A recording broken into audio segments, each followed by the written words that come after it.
How to upload photos on TikTok. To get started, you first need to make sure that you have the latest version of TikTok. Then open the TikTok app on your phone. Once you're on the TikTok homepage, tap on the plus icon in the middle. TikTok will take you to its camera page. In this page, you can capture a photo or record a video. Now, tap on the media section at the bottom right corner. Once you're in the phone gallery, tap on the Photos section.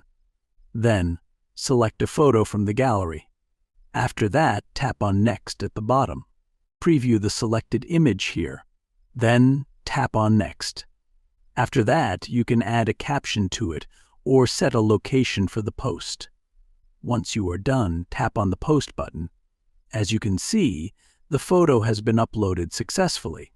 Now, you can find your photo on the homepage of TikTok. Your friends will be able to see your post and react to it. So, by following these simple steps, you can easily upload photos on TikTok.